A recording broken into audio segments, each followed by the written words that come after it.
seguir ahora, digamos, meditando la palabra de Dios. Vamos a seguir usando el texto que hemos usado también en nuestro estudio bíblico. Como dije, quiero intentar unificar la enseñanza bíblica y la predicación, que creo que, bueno, pues se trata también de enseñanza, pero de exhortación, de motivación, de sobre todo buscar dirección y que nosotros podamos dar una respuesta. Vamos a leer en Mateo para que alguien, si no ha podido leer este texto, pues sepa dónde estamos.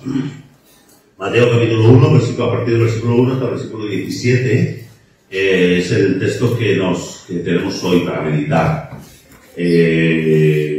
lo mejor alguno de vosotros diréis, bueno, ¿esto cómo lo puedo predicar de una genealogía? Bueno, vamos a intentar, seguro que el Señor siempre tiene algo nuevo y bueno para nuestras vidas. Dice así Mateo 1, capítulo 1. Mateo 1, capítulo 1, versículo 1. Libro de la genealogía de Jesús, el Mesías, hijo de David, hijo de Abraham. Abraham engendró a Isaac, e Isaac engendró a Jacob, y Jacob engendró a Judá y a sus hermanos. Y Judá engendró a Tamar, a Fares y a Zara, y Fares engendró a Esrom, y Esrom engendró a Aram. Y Aram engendró a Aminadab, y Aminadab engendró a Naasón, y Naasón engendró a Salmón. ¿Alguien se ha perdido ya? Versículo 5. Y Salmón engendró a Rahab, a Boz, perdón. Es que, ¿sabes lo que me ha pasado? Os lo voy a confesar. He leído Salmón y se me ha ido mi mente al Salmón. Y yo que soy un hombre no puedo hacer las cosas a la vez.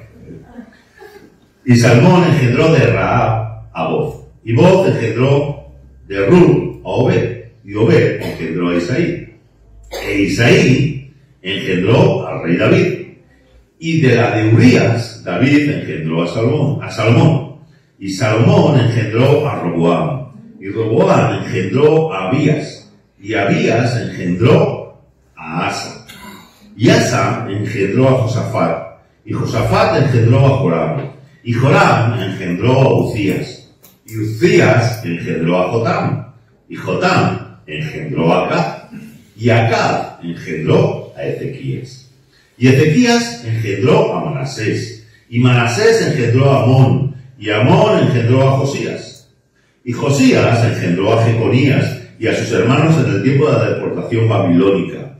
Y después de la deportación babilónica, Jeconías engendró a Salatiel, y Salatiel engendró a Zorobabel, y Zorobabel engendró a Abiud, y Abiud engendró a Eliakim, y Eliakim engendró a Azor, y Azor engendró a Sadoc, y Sadoc engendró a Akim, y Akim engendró a Eliud, y Eliud engendró a Eleazar, y Eleazar engendró a Matán, y Matán engendró a Jacob, y Jacob engendró a José. Voy a hacer una parada. Aquí antes me ha dicho Cristian, voy a decir el pecador.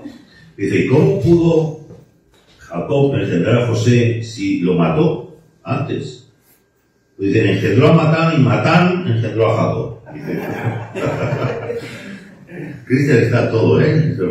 Bueno. Dice, Jacob engendró a José, el marido de, en mi versión que tengo aquí dice Miriam, o María, de la cual nació Jesús, llamado el Mesías. De manera que todas las generaciones desde Abraham hasta David son 14 generaciones, desde David hasta la deportación babilónica, 14 generaciones, y de la deportación babilónica hasta el Mesías, 14 generaciones. Bueno, hasta aquí la palabra del Señor. La verdad es que parece que cuesta decir, hasta aquí la palabra del Señor, después de haber leído una lista de nombres, ¿no? Parece como decir, bueno, pues esto es raro, ¿no? Estamos reflexionando, lo hemos empezado a hacer, digamos, en la escuela dominical, pero ahora también estamos reflexionando sobre estos primeros versículos de Mateo. En el tiempo de la escuela dominical, el tiempo del estudio bíblico, algunos tenemos todavía ese deje de decir de escuela dominical, una escuela del domingo, pero este tiempo de escuela bíblica o de tiempo de estudio bíblico, hemos estado viendo algunas cosas importantes del libro de Mateo, sobre también esa genealogía que nos dice, y yo os dejé con una pregunta. ¿Qué pregunta dice? A ver. Bueno, tres, pero dejé con una pregunta final.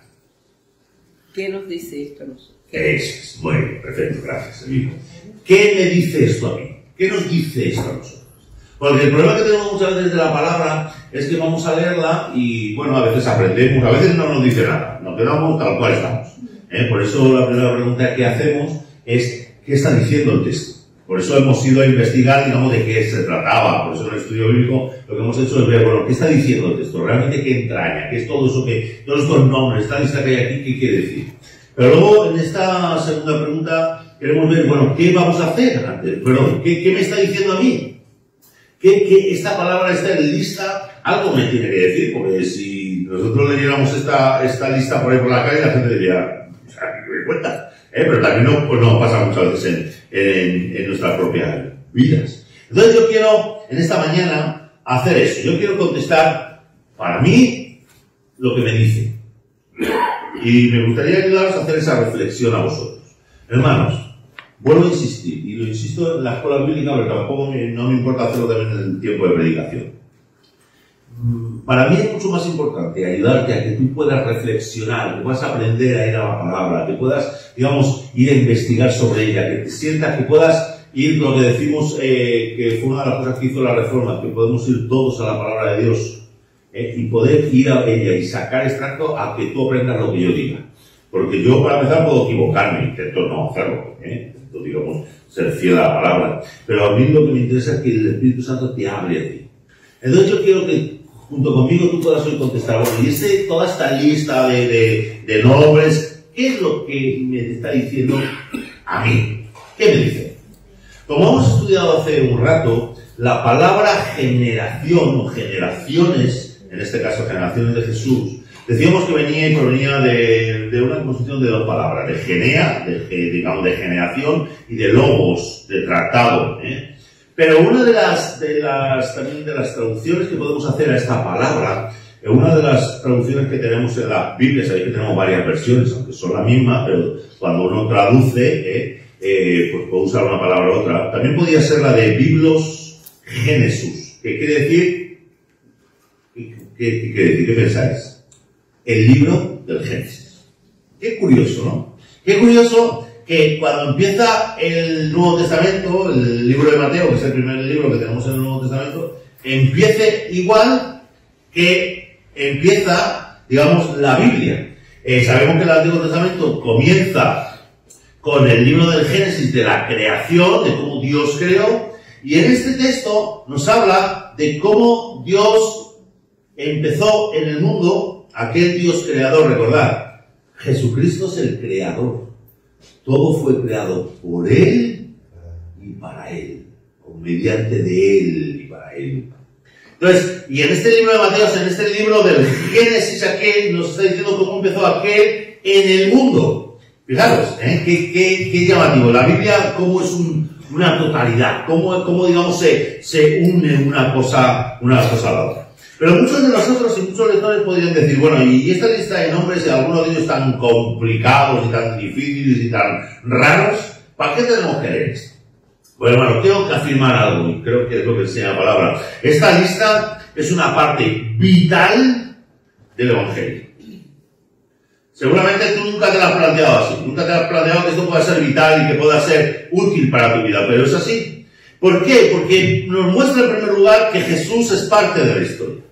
Jesús no surgió de la nada, y no surgió porque, bueno, pues había que poner un nombre por ahí, sino que Dios había preparado el camino para la venida de Cristo Jesús desde los tiempos, desde el principio de los tiempos, con el propósito de que su Hijo, de que Jesús fuera la salvación para toda la creación, hermanos. Y eso es vital para nosotros. El plan de Dios estaba desde el principio. Dios tenía un plan precioso desde el principio. Y cuando nosotros estudiamos la historia, cuando nosotros estudiamos acontecimientos históricos o objetos históricos o personajes históricos, nos damos cuenta que, a diferencia con las novelas, con los libros, digamos, novelados, todos los personajes, y en este caso es así, son personajes reales, hermanos.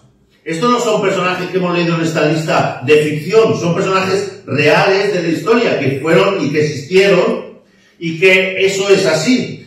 Todo esto, hermanos, le da un peso de fuerza a la historia de Jesús. Muchas veces queremos poner a Jesús ahí suelto en la historia sin tener ninguna conexión, pero no. Jesús, digamos, está conectado a toda la historia y a todo el plan de Dios. Muchas veces pensamos que Jesús es que solamente apareció en el Nuevo Testamento, pero no es así. Jesús ya estaba planeado antes de los tiempos. Él era el plan antes de los tiempos. No fue una confusión de Dios. No es que algo que se tuvo que sacar el Señor de la manga porque los hombres se equivocaron, no. Dios ya tenía todo preparado y todo listo para que Cristo Jesús viniera y pudiera tocar y pudiera salvar su creación.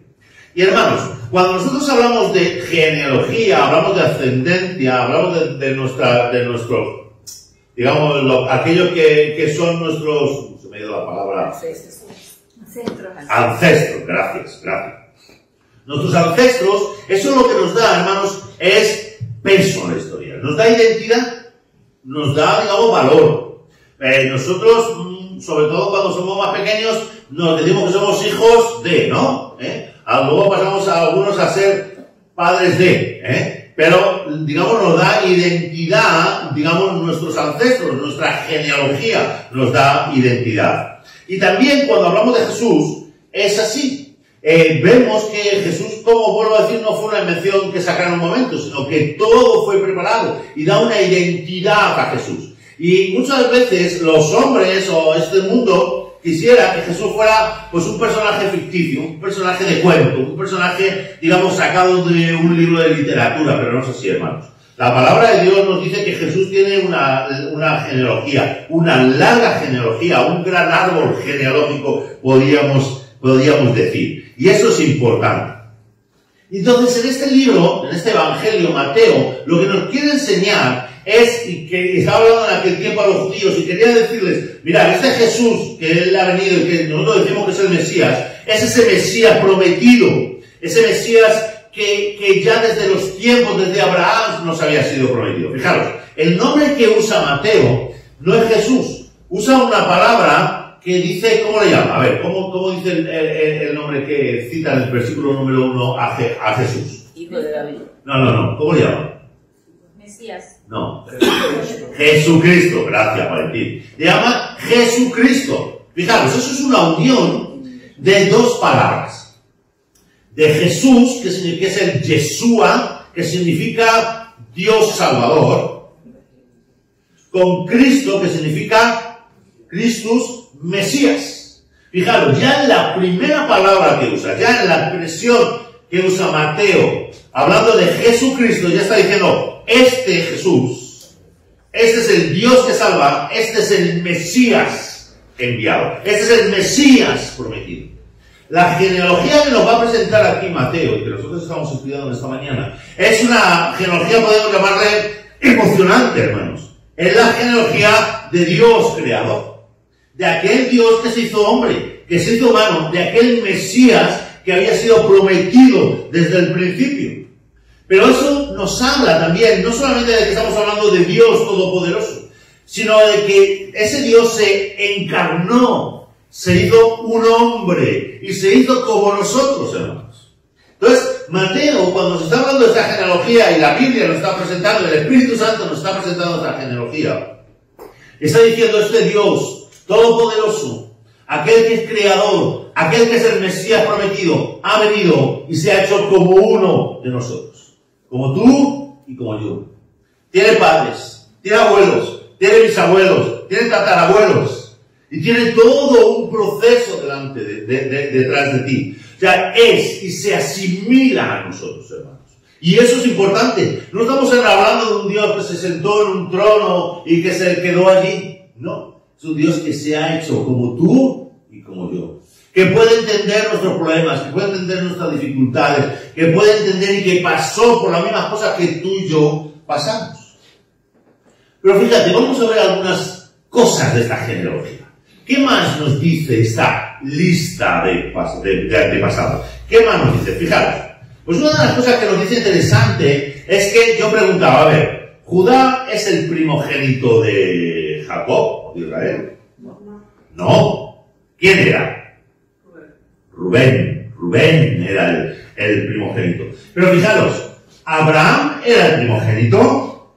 No. ¿David fue el primogénito de Isaí? No. ¿Salomón fue el primogénito? No. Mira, nosotros muchas veces pensamos que Dios solamente lo que hizo fue un árbol genealógico. Pero a Dios no le importa, hermanos, si eres el primero, eres el segundo, y lo vemos en toda esta lista de genealogía. A Dios no le importa por la importancia que le dan los judíos y muchas veces nosotros también, nuestra familia, quién es el primero. Ninguno de estos hombres tan importantes que dieron paso al Rey de Reyes, al Señor de Señores, al Mesías, eran primogénitos. Ninguno de los ascendentes del Rey David, y ni siquiera el Rey David, era el primogénito. Dios busca y exalta a los humildes. Dice la palabra de Dios que Él exalta a los humildes y pone un honor más abundante sobre aquellas partes que no lo tienen. Fíjate lo que te está diciendo la palabra de Dios. A veces nosotros pensamos que somos los más pequeños, a lo mejor eres el último. A lo mejor piensas que tú viniste por un rebote. Esos hijos que nacen cuando ya los padres son mayores y ¡uy! Que se nos ha escapado esto.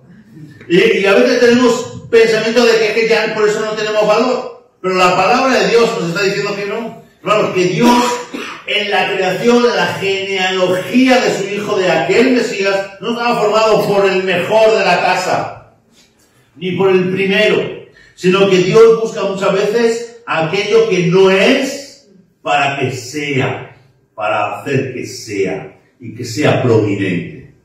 Pero fijaros, Mateo también nos habla de otra cosa. Fijaros, Mateo en el versículo 17, al final de esta genealogía, él hace algo. Y es que nos divide la genealogía como en tres etapas, en tres grupos, ¿no? Nos dice que hay separaciones de ¿cuántas? A ver, ¿cuántas generaciones? 14, dice, ¿eh? Aunque si vosotros leéis bien, no hay 14 en alguna de ellas. Luego hacéis el ejercicio, ¿eh? Luego hacéis el ejercicio para verla que no hay 14. Pero él habla de 14, ¿eh? Entonces podemos dividir, digamos, como esas tres partes, como, yo le voy a poner como títulos. De Abraham hasta David, como de la fe al trono. Es como la promesa. De Salomón a Joconías, que son la otra separación que él hace, o sea, hasta la deportación, hasta cuando el pueblo fue llevado a Babilonia deportado, podemos llamarle como el declive del pueblo. Y de Salatiel o de Zorobabel, porque ahí es donde tenemos, digamos, la vuelta del destierro, hasta José o Cristo, que son después de la deportación, podemos llamar como la restauración del pueblo. ¿Y qué podemos hablar de? Fijaros, la mayoría de las genealogías que nosotros podemos leer, y si yo hiciera una genealogía mía, pues yo lo que haría sería poner, pues, a lo mejor. ¿Qué podría? Pues yo podría, pues yo que soy hijo del marqués del Guiñón, no sé si mi hijo del marqués de... Bueno, mi madre dice que sí, que seguro que tenemos algún... Pero yo diría que sería lo mejor. Sobre todo cuando estás hablando de los judíos, lo importante para los judíos era definir que no había gentiles, que su sangre era pura. Era, digamos, una descendencia pura judía. Pero fijaros, en este texto que hemos estado leyendo, y ya hemos hablado un poquito de ello en el tema del estudio bíblico, vemos que dentro de los antepasados de Jesús hay personas de los cuales nadie estaría orgulloso.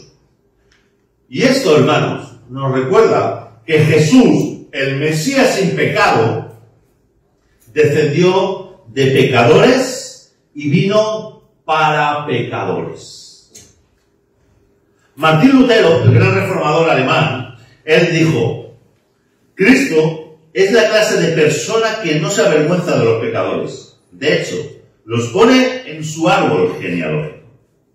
Si el Señor hace esto, entonces nosotros no debemos de despreciar a nadie, sino que por los pecadores debemos ponernos en medio de la batalla y debemos ayudarlos. Fijaros, la palabra de Dios nos está enseñando con esta lista de ascendientes, y que muchos de ellos seguramente tendríamos vergüenza algunos de ellos. Cuando Jesús los pone, nos está diciendo que a Él le importan los pecadores, hermanos. Y Él ha venido a morir por esos pecadores. Él ha venido a morir y a traer salvación para aquel que estaba perdido. Fijaros, vamos a analizar algunas de estas personas que Mateo nos pone su genealogía. Fijaros, el primero hemos dicho de Abraham a David. Aquello, y hemos dicho que es el tiempo de la promesa, de la fe al trono, se ha dicho antes. Fijaros, recordad que Mateo lo está haciendo y diciendo, Jesús es el cumplimiento de la promesa. Él es el cumplimiento que se hizo a Abraham y sobre todo se hizo a David, de su linaje iba a venir el Salvador. Mateo nos dice que Jesús es descendiente de David, del rey David. O sea, que tiene linaje real. Pero también nos dice que es descendiente de Abraham. O sea, que es el hijo de ¿qué le podemos llamar aquí? De la fe. Bien. Él es el hijo de la fe. Él es el hijo de la promesa. Recordad, a Abraham se le dio la promesa. Y con esto podemos ver y podemos afirmar que Dios, cuando promete algo, lo va a cumplir. Dios es fiel.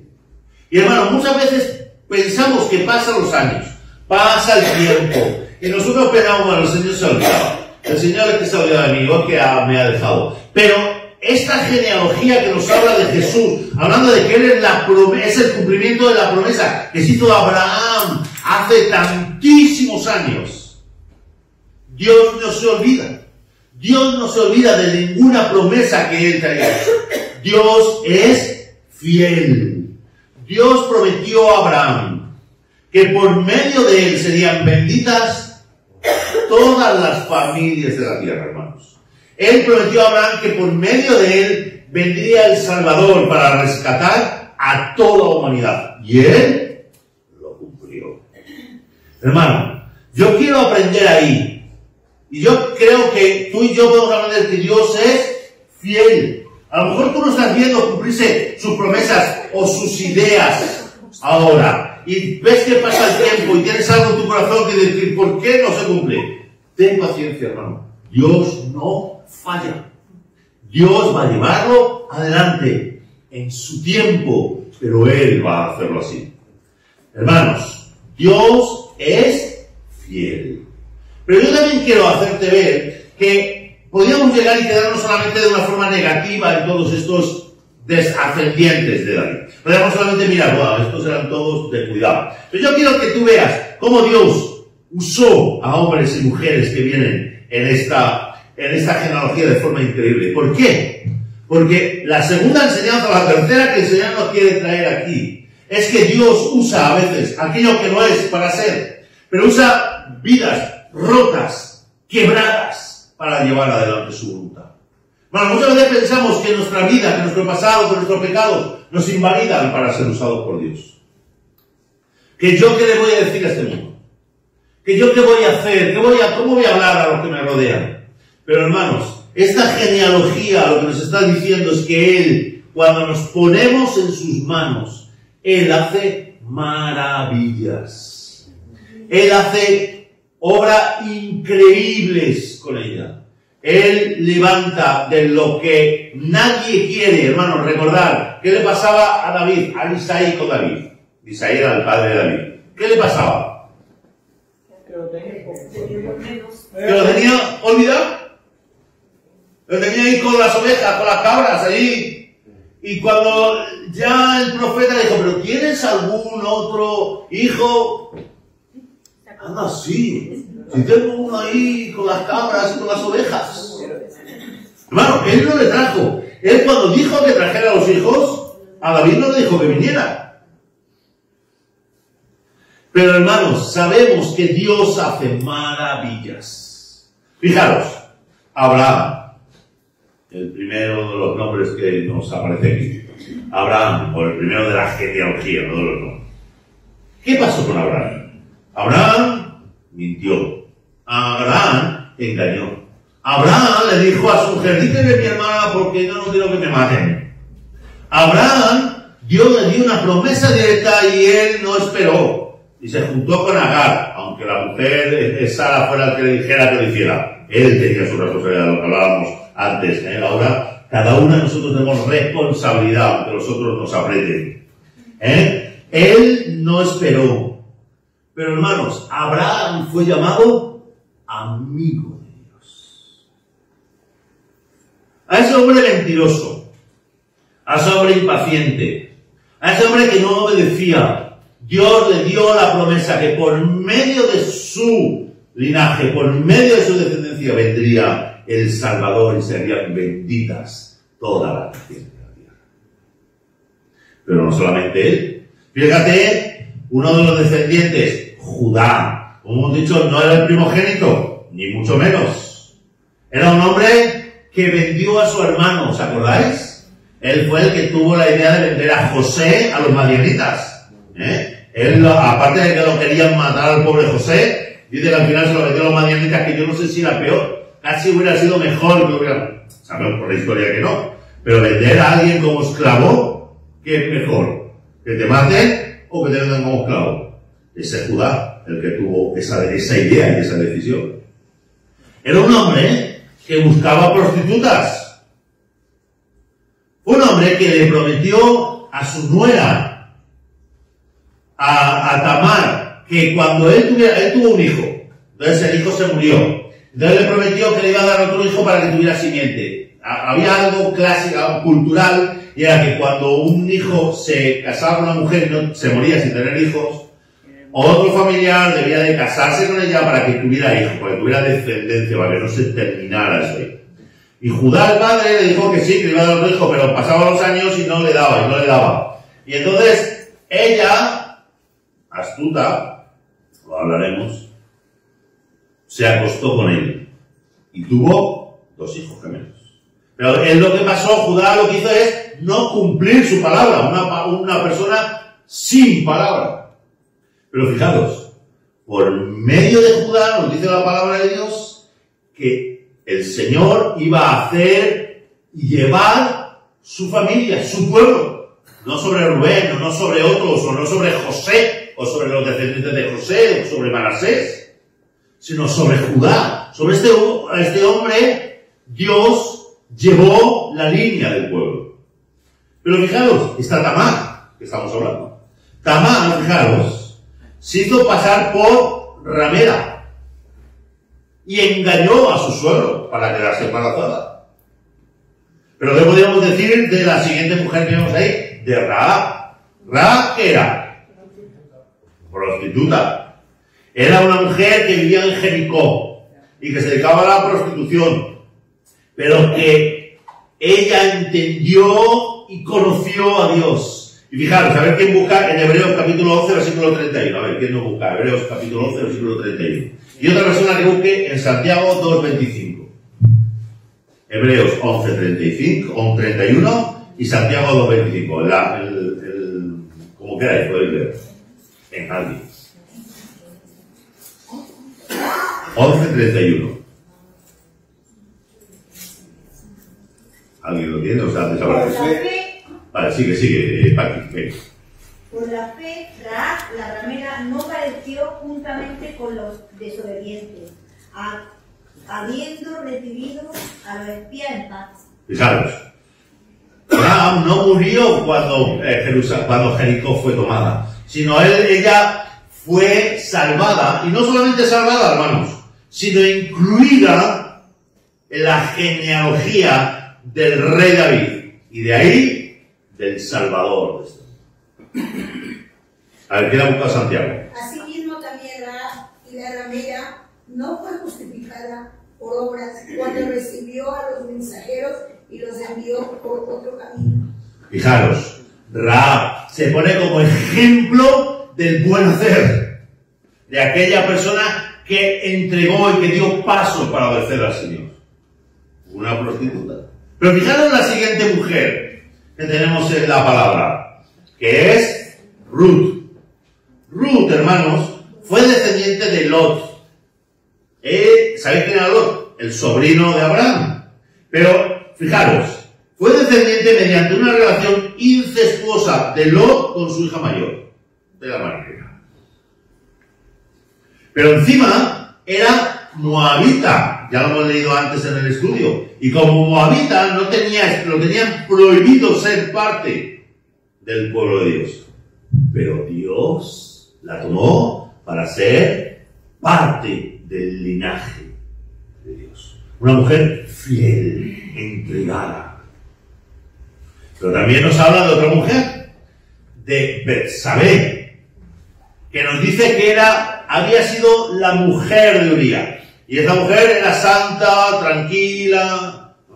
La mujer engañó a su marido con el rey David. Y sabemos que luego el rey David mató o hizo matar a aquel Urías. Una mujer que había tenido unas relaciones prohibidas, pero que Dios usó para que por medio de su linaje llegara el Salvador.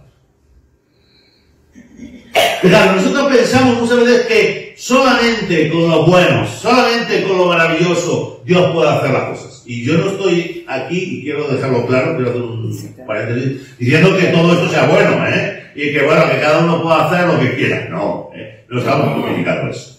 Lo que estamos diciendo, hermanos, es que puede ser que nuestra vida sea tan terrible como la de estas personas. Muchas veces llevadas, por ejemplo, Tamar no tenía a la mujer la culpa. A ella le habían prometido algo y una mujer sin descendencia no valía nada.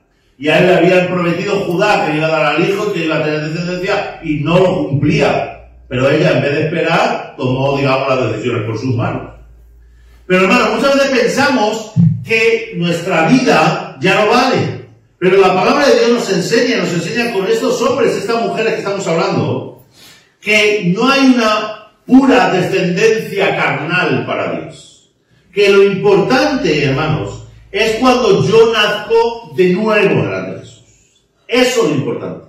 Cuando Nicodemo fue a hablar con Jesús, ¿qué le dijo Jesús que tenía que hacer para tener vida eterna? Nacer de nuevo. No le habló que tenía que tener una pureza. Aquel Nicodemo era un principal, era uno de los señores de Israel. Y no le habló que a eso le daba a él ser importante y que iba a tener la salvación. A él, igual que a los pecadores, Cristo Jesús nos enseña que solo cuando nosotros entregamos nuestra vida a Cristo Jesús, nosotros tenemos vida eterna. Y que es importante nosotros nacer de nuevo, hermanos. Pero que nada me invalida para eso. Y yo quiero que tú lo tengas claro, y yo lo tengo que tener claro. Yo lo que necesito es nacer de nuevo. No es si yo me he portado bien o me he portado mal, o vengo de una familia buena o vengo de una familia mala, sino si yo he tenido una relación con Cristo Jesús. Porque aquel Cristo Jesús nos dice, hermanos, en Romanos capítulo 8, versículo 3, que tomó para sí semejanza de carne de pecado. No pecó, pero se hizo como uno de nosotros. ¿Para qué? Para decirnos que aunque tú hayas pecado, que aunque haya grandes pecadores, que aunque haya grandes problemas en nuestra vida, Él nos ama. Él quiere que nosotros nos arrepintamos y que empecemos a tener una relación real, verdadera con Él. Hermanos, ¿cuál fue la diferencia de estos hombres y mujeres? ¿Por qué Dios los usó y los pone como ejemplo? Porque ellos tuvieron una relación personal con Cristo Jesús. Por eso fueron usados por Dios. Por eso fueron parte de esa genealogía del Señor. Mateo usó y puso a estas mujeres en esta genealogía, en esta lista, porque quería confrontar a aquel pueblo. Porque quería confrontar al pueblo de Israel. Pero hermanos, esa confrontación todavía está aquí. Él quería confrontar con aquel pueblo, decirle, no porque tú seas hijo de Abraham, porque por tus venas corran la mejor sangre, o porque digas que ya has cumplido toda la ley y vas a ser salvo, sino porque tienes que tener un encuentro real con Jesús. Y eso hoy nos lo está diciendo a cada uno de nosotros, hermanos. Dios quiere usarnos. Dios quiere obrar. Y quiere obrar con poder por medio de nuestra vida. Pero nosotros tenemos que tomar una decisión. Igual que esta Ruth, cuando le dijo a su suegra Noemí: tu Dios será mi Dios y tu pueblo será mi pueblo. Tú tienes que decirle eso al Señor. Tú tienes que decirle al Señor: tú vas a ser mi pueblo. Hermano, es maravilloso cuando Dios incluye en su genealogía, en su familia, a personas que en el mundo no tendrían ningún valor, pero que Dios nos llama, nos hace buenos. ¿Qué podíamos decir de Isaí, como he dicho antes, que no confiaba en David? O del propio David, hermanos, que mató a 10.000, decía que era la canción, que engañó, pero que Dios dijo que era un hombre conforme al corazón de él. Que podíamos hablar de esa Betsabé que hemos hablado antes, que engañó a su marido y permitió que David lo matara, porque ya había podido cantar. Pero ¿qué podemos decir, hermanos, de aquellos hombres que nos habla después de la deportación, de esa segunda parte, de lo que hablamos de la decadencia? Porque no todo parece bien. Fijaros, hermanos, cuando nosotros estamos en su presencia y esta palabra nos está hablando que nosotros somos parte de su pueblo y nosotros somos parte de su pueblo, si realmente nosotros no tenemos una relación real con él, esta descendencia que nos habla desde Salmón a Joconías, Salmón es Salmón a Joconías, podemos llamarlo si queréis penca o alguna cosa así, a Joconías nos enseña, hermanos, fijaros el propio Salmón, un hombre que dice que no hubo hombre con más sabiduría que él en la tierra. ¿Cómo terminó? ¿Quién lo sabe? Fatal. Nos dice que tuvo 300 mujeres y 700 concubinas, o al revés, ya no sé. Yo siempre pienso, eso estaba loco. Pero lo peor no es eso, hermanos, sino que aquellas mujeres les separaron de Jehová, porque se dejó arrastrar. El hombre más sabio, aquel que pidió a Dios que le diera sabiduría y que gobernó al principio a su pueblo. Cuando él llegó al final, escribió el libro que tenemos de Eclesiastés y dijo: vanidad de vanidades, todo es vanidad. Hermano, necesitamos aprender de esta segunda parte de la genealogía de Jesús, que no sirve de nada simplemente sentarse en la mesa, en la silla, o usar en el trono. Somos parte de la familia real, hermanos. Tú y yo somos parte de la familia real. Pero en esta genealogía, cuando hablamos de Roboán, el hijo de Salomón, orgulloso, él decía: no, yo soy el rey. ¿Por qué tengo que hacer caso a estos? Y por medio de él, el reino se dividió, se destruyó. Hermanos, solamente 5 reyes, 5 de la genealogía que va después de David, hasta llegar a Cristo Jesús. Solamente 5 fueron conformes al corazón de Dios. Si nosotros repasamos esta lista, hermano, nos podemos encontrar como Manasés, que dice que fue el rey más malvado de la historia de Judá. Y también fue el que tuvo un reinado más largo, 52 años de reinado. Pero hermanos, nosotros tenemos que aprender que no solamente es estar, no solamente es venir, sino que tenemos que obrar. Y por eso el Señor nos presenta la tercera lista, la tercera parte de esta lista. Y nos habla de Joconías, o de Jeconías. Y termina con un hombre que es el más real de todos, con José. Aquel que era un carpintero, un hombre desconocido, de un pueblo desconocido, pero que Dios usó para traer al Salvador de este mundo. Necesitamos, hermanos, si nos damos cuenta que estamos en esa segunda parte de la genealogía, que nos hemos acomodado en nuestra fe, que nos hemos acomodado en seguir, simplemente en decir que somos del pueblo, que somos sacerdotes y reyes, dice segunda de Pedro de nosotros. Si nosotros pensamos que eso ya lo es todo, tenemos que despertar y tenemos que entender que necesitamos restaurar nuestras vidas. Esta genealogía de Jesús nos está diciendo que necesitamos despertar, que necesitamos, como hizo José, ponernos en manos de Dios. Que hay cosas en nuestra vida que no vamos a entender. ¿Os imagináis este José cuando se le presentara a aquella mujer, Miriam o María, y le dijera, oye, que estoy embarazado por el Espíritu Santo? ¿Cómo se quedaría la cara?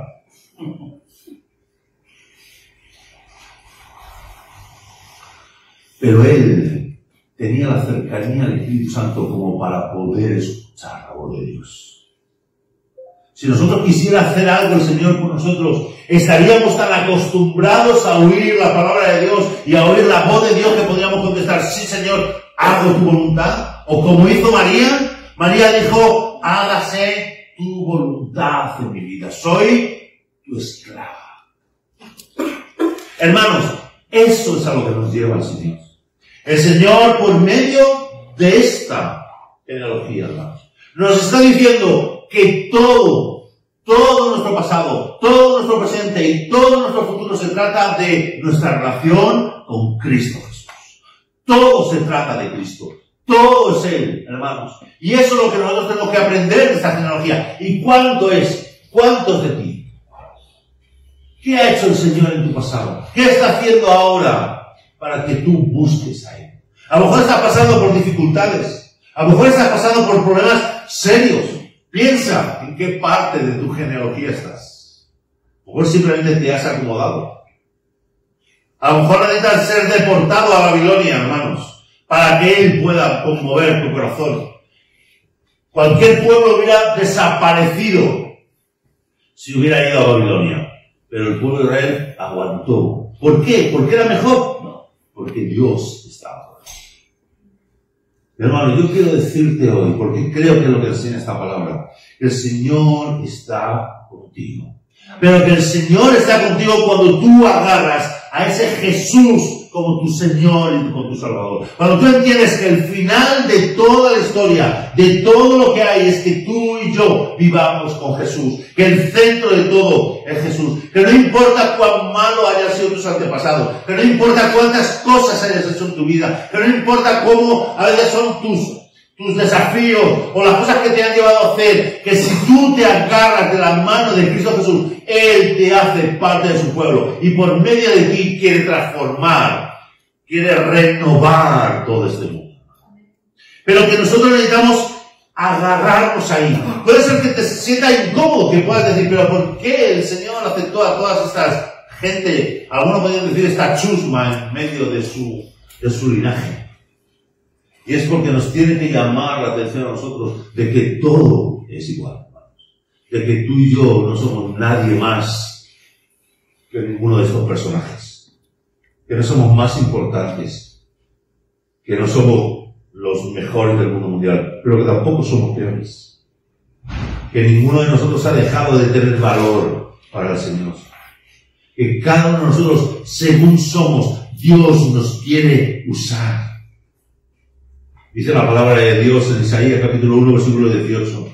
Venid luego, dice el Señor, y estemos a cuenta. Aunque vuestros pecados sean como la grana, como la nieve, serán emblanquecidos.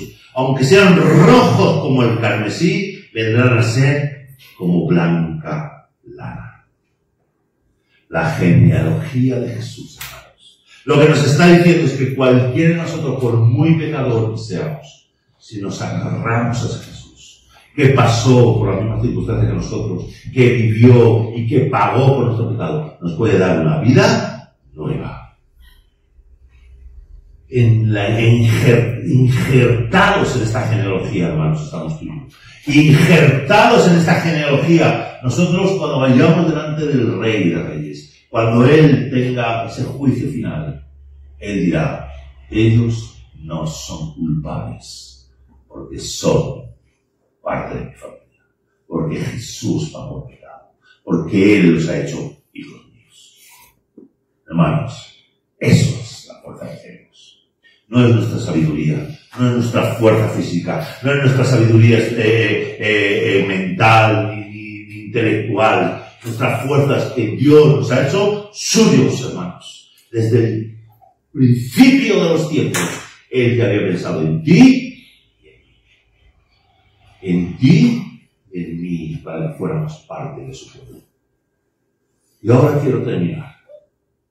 Os dije que yo iba a contestar a la pregunta de qué me decía mi este texto. Pero ahora nos queda una tercera pregunta. ¿Cuál era? ¿Qué voy a hacer ante esto? Yo te voy a decir lo que yo quiero hacer. Yo lo que quiero, hermanos, es que al conocer esta genealogía de Jesús, al estar en esta genealogía de Jesús, al saber que estoy injertado en esta genealogía, voy a poner mi vida en sus manos. Voy a soltar aquellas cosas que pesan de mi vida, aquello que me pesa del pasado, aquello que a veces el diablo se encarga cada día de decirme, ¿qué haces, chaval? Que tú metiste la pata, que tú hiciste aquello. Hermanos, yo lo voy a entregar en las manos de Dios. Y yo quiero decir que mi vida, y la vida de mi familia, y la vida de mis hermanos, son parte de la obra planeada de Cristo Jesús. Yo quiero vivir, hermano. Yo quiero confiar en Él. Yo quiero cada día dar pasos, y aunque me equivoque, yo sé que estoy en sus manos. Yo sé que Él va a obrar. Y yo quiero entregarle todo. Cada parte de mi vida, de mi historia, de mi pasado, de mi presente y también de mi futuro. Y voy a confiar en que Él me ha hecho, como dice Gálatas 4:7, herederos de Dios y coherederos con Cristo Jesús. Eso es lo que yo quiero hacer. ¿Qué vas a hacer tú? Yo te invito a que tú ahora tomes un tiempo para terminar esta predicación.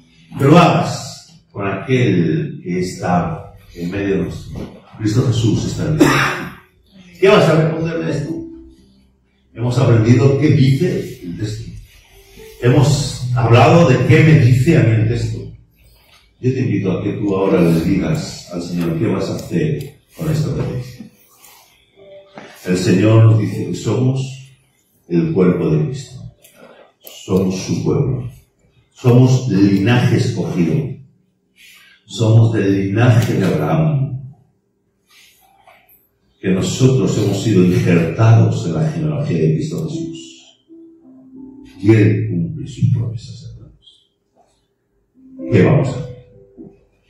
Preséntate delante de Dios, de aquel Cristo, aquel Jesucristo, aquel hombre, aquel Dios que está en medio tuyo, que está en medio nuestro. Y que sigue diciendo, yo estoy aquí. Yo soy aquel que te da la libertad, aquel que te da salvación. Yo vine y tengo mi genealogía para meterte a ti en la mía. Pero ¿cómo vas a vivir? ¿Qué le contestas a